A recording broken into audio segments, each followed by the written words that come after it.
बंधुगण मो इंजीनियर दीप्तिरंजन पंडा वास्तुविद और ज्योतिर्विद मोर वास्तुशास्त्र भित्तिक चैनल गृह निर्माण रे वास्तु रो आपण मानकु अभिनंदन और स्वागत जनाऊँगी। गतकाली अध्याय आमे माने महाद्वार गृह निर्माण रे कौन भूमिका रही सबुठारु प्रमुख भूमिका सेमिति कहले महाद्वार रही। जदि महाद्वार ठीक जगह रही न थाए ताहले अंतेवासी माने सदाबले किछि ना किछि प्रॉब्लम फेस करथांती तांको जीवन रे। तेणु महाद्वार मानकर अवस्थिति मु आगुरु कही चारोटी दिग जदि आम धरवा मुख्य दिग है चारोटी पूर्व पश्चिम उत्तर दक्षिण प्रत्येक दिगरे 8टी करी महाद्वार रही। 8टी महाद्वार कही पूर्व दिगरे केवल E3 E4 महाद्वार हूँ अति भल अति शुभ फल देवे आउ E1 हूँ अति खराब। सेमिति पश्चिम हेले W3 W4 अति सुफल बा शुभ फल देवे आउ W1 W8 दुईटा जाक अति खराब बा अति अशुभ फल देवे। सेमती नॉर्थ हूँ तीनोटी अति शुभ N3 N4 आउ N8 आउ N1 हूँ अति अशुभ फल देवे। सेमती साउथ रे S3 S4 महाद्वार शुभ देवे तेणु S8 महाद्वार अशुभ देवे। तेणु जोगुड़िक अति भल वा अति सुफल देवे सेगुड़ाकर किसी गृहटी निर्माण पूर्व ताको ठीक जदि से जगह रही आम प्लान करके रखा ताले बहुत भल। किंतु जदि गृहटी निर्माण है भी से जगह रही तो ठीक अच्छी। जदि से जगह नहीं ताहले आमको तार कौन निराकरण कले भांगी न भांगिकी निराकरण कले आमे कौन सुफल पाइपर। तेणु उत्तर दिगरे आम बर्तमान गोटी गोटी दिग आलोचना करवा। उत्तर दिगरे जो महाद्वार गुड़िक उत्तर दिगरे 4टी महाद्वार 3टी हूँ अति शुभ आउ गोटे हूँ अति अशुभ। तेणु 8टी रु यही 4टी को छाड़देले अशुभ जोटा से भांगिकी आमको डिस्प्लेस करा पड़ो अलग जगार जोड़िक शुभ किसी असुविधा नहीं। बाकी जो 4टी दिग रहा से 4टी महाद्वार नाम हूँ N2 N5 N6 N7। यही 4टी उत्तर दिगर महाद्वार गुड़िक कौ भूतंग द्वारा आग आम जाना मुझे काली कही जो भूतंग द्वारा ये महाद्वार गुड़िक अवस्थित थे से प्रभावित होते आम से ही भूतंगर जदि प्रतिकार करदे ताहले आमर किसी असुविधा हम ना। तेणु आमर यही 4टा जाक जो रहा कहली आपण को गोटे हूँ N2 N5 N6 N7 ये सब गुड़ाक हूँ जल भूतंग द्वारा प्रभावित। तेणु से जो आमर प्रतिकार महाद्वार चौकाठर चतुर्पार्श्व जलर रंग बा भूतर रंग हूँ नील नील रंग लेपन करूँ बा नील रंगर टेप लगे दिंतु महाद्वार चौकाठर चारिपटे। यहाँ गोटे प्रकार आम वास्तु निराकरण। सेमती आलुमिनियम धातु 2-4 इंच आलुमिनियम धातु ओसार टेप चौकाठर चतुर्पार्श्व खोदे करदे ताहा भी महाद्वार प्रतिकूल प्रभाव को ह्रास करदेव। महाद्वार बाहर पटे नील रंगर पागुआ दृष्टि दर्पण मिरर पागुआ मिरर नील रंगर झुलांतु सेटा भी यार गोटे निराकरण। महाद्वार बाहर पार्श्व नील रंगर स्वस्तिकटे झुलांतु बा कबाटर पट्टारे आंकतु स्वस्तिक नील रंगर स्वस्तिकटा भी यार निराकरण करिवो।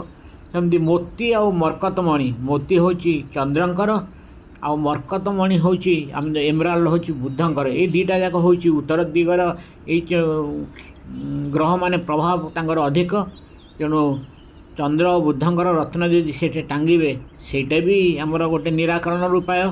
सेमती महाद्वार सम्मुखें त्रिदेवंकर मूर्ति ब्रह्मा विष्णु महेश्वर मूर्ति टांगिले बा स्थापन कले यही सब महाद्वार में वास्तुदोष प्रतिकृत हुए।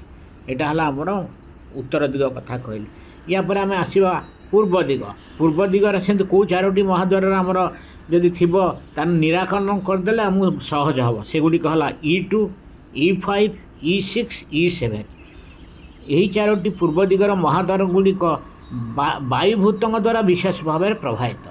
तेणु यही महाद्वार गुड़िकर कुप्रभाव मुक्त पाई आमको निम्नलिखित प्रतिकार माना करने को पड़ो। कौन कौन एक रहा महाद्वार चौकाठर चतुर्पार्श्व सबुज रंग कारण वायुर रंग हूँ सबुज सबुज रंग लेपन करूँ बा सबुज रंगर टेप लगातु। सेमती वायुर धातु है कौन स्टील धातु स्टील धातु 2-4 इंच ओसार टेप चौकाठर चतुर्पार्श्व खोदे करदे ताहा महाद्वार प्रतिकूल प्रभाव को ह्रास करें। सेमिति महाद्वार बाहर पटे सबुज रंगर पागुआ दृष्टि दर्पण झुलांतु। चतुर्थ होची महाद्वार बाहर पार्श्व सबुज रंगर स्वस्तिकटे झुलांतु बा कबाटर पट्टारे आंकंतु। पंचम व्याघ्र आखि बा टाइगर आए और पद्मराग मणि रूबी जोटा पत्थर महाद्वार झुलांतु। ये सब होची पूर्व दिगरे आमर रविंकर पत्थर। तापर आम आसवा पूर्व दक्षिण दिगरे जो महाद्वार 4टी महाद्वार रोचे गोटे E8 S1 S2 S5 पूर्वर किसी रोचे दक्षिण दिगरे भी रोचे। यही 4टी महाद्वार अग्निभूतों द्वारा विशेष भाव में प्रभावित। यही महाद्वार गुड़िकर कुप्रभाव मुक्त पाई आमको निम्नलिखित प्रतिकार मान करा पड़ो। कौन कौन निम्नलिखित प्रतिकार? महाद्वार चौकाठर चतुर्पार्श्व लाल रंग लेपन करंतु बा लाल रंगर टेप लगांतु। तंबा धातु 2-4 इंच ओसार टेप चौकाठर चारिपार्श्व खोदे करदे ताहा महाद्वार प्रतिकूल प्रभाव को ह्रास करे।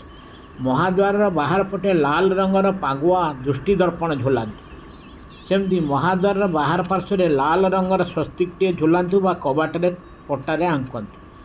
लाल भीष्ममणि माने रेड क्वार्टज और रक्त प्रवाल रेड कोराल माने शुक्र और मंगलकर ये पत्थर महाद्वार रे झुलांतु। तापर आसला अपन दक्षिण दिगर महाद्वार जोड़िए S6 S7 यही 2टी दक्षिण दिगर महाद्वार गुड़िक पृथ्वी बा भूमिभूतों द्वारा विशेष भाव में प्रभावित। यही महाद्वार गुड़िकर कुप्रभाव मुक्त पाई आमको कौन करा पड़ो? 1 महाद्वार चौकाठर चतुर्पार्श्व हलदिया रंग आमको लेपन करने पड़ो बा हलदिया रंगर टेप लगे पड़ो। पितल धातुर 2-4 इंच ओसार टेप चौकाठर चतुर्पार्श्व खोदे करदे ताहा महाद्वार प्रतिकूल प्रभाव को ह्रास कर। सेमती महाद्वार बाहर पटे हलदिया रंगर पागुआ दृष्टि दर्पण आमको लगे पड़ो। तापर महाद्वार बाहर पार्श्व हलदिया रंगर स्वस्तिकटे झुलांतु बा कबाटर पट्टारे आंकंतु। शेष होची व्याघ्र पत्थर बा टाइगर स्टोन बा हेसोनाइट पत्थर महाद्वार रे आपन को झुलांतु। तापर आसला आपनकर पश्चिम दिग महाद्वार बा जो 4टी से रोची W2 W5 W6 W7 यही 4टी पश्चिम दिगर महाद्वार ये कौभूत आकाशभूतों द्वारा विशेष भाव तेणु आकाशर आम टेप बा धातु आम ये व्यवहार कर। तेणु यही दिगर प्रतिकार ये जो 4टी महाद्वार रहा यार प्रतिकार 1 महाद्वार चौकाठर चतुर्पार्श्व धला रंग लेपन करदे हम बा धला रंगर टेप लगेले हम। लुहा धातुर 2-4 इंच ओसार टेप चौकाठर चतुर्पार्श्व खोदे करदे ताहा महाद्वार प्रतिकूल प्रभाव को ह्रास करें। सेमिति महाद्वार बाहर पटे धला रंगर पागुआ दृष्टि दर्पण झुलांतु। तापर महाद्वार बाहर पार्श्व धला रंगर स्वस्तिकटे झुलांतु बा कबाटर पट्टारे आंकंतु। 5 इंद्र नीलमणि पत्थर बा आमेथाइस्ट और नीलकांत मणि ब्लू साफेयर पत्थर महाद्वार ये सब होची शनिंकर पत्थर। महाद्वार सम्मुखें त्रिदेवंकर मूर्ति स्थापन कले ब्रह्मा विष्णु महेशंकर यही सब महाद्वार वास्तुदोष प्रतिहित हुए। तेणु आम आज महाद्वार मुख्य जिनस गुड़िक आम जानिले केमती तार जदि घर आरंभ पूर्व जदि महाद्वार ठीक जगह तो रही भल कथा जदि न रही भूल हो जाइए तेबे ताको आम यही सब प्रतिकार मान करी जदि आम ताको सजड़ा दे पार भांगा भी किसी दरकार नहीं। यदि आपण मानक यही भिडियोटी बा ऑडियोटी आपको भल लगी तेबे यह सब्सक्राइब करनथिले सब्सक्राइब करने को अनुरोध करुच्ची एवं जदि भल लगी लाइक करेंगे और बहुल मात्रा शेयर करेंगे। जय जगन्नाथ।